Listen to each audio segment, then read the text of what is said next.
For the first time in more than half a century, President Obama is reversing the policy of isolating Cuba that started with John F. Kennedy, calling it an outdated approach.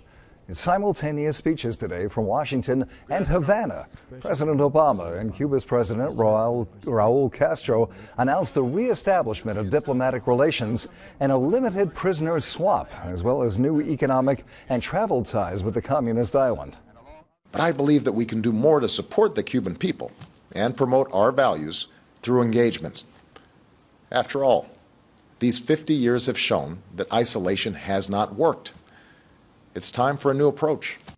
President Obama took this action on his own, but on Capitol Hill, where full normalization would have to be approved, reaction is sharply split.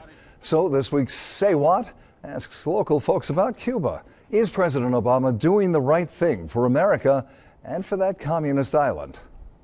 I think it was good because it's always good to be able to deal with other countries or other, with so much stuff going on. After all, Ray, a lot of people say Nixon went to China, and they're communists too, and we've been engaging with them for decades.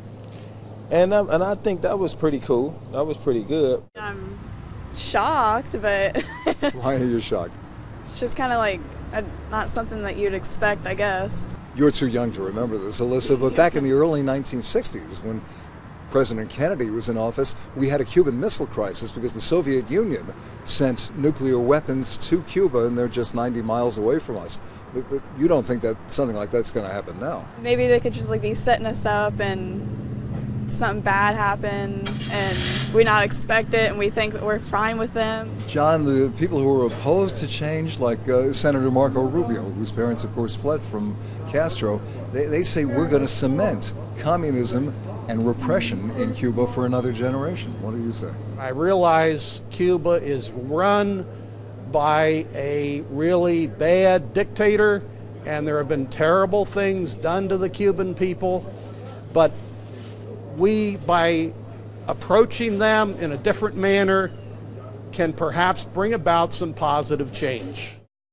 For more background on President Obama's action and opposition to it, go to fox45now.com, look for Say What in the top stories section, and then join the discussion.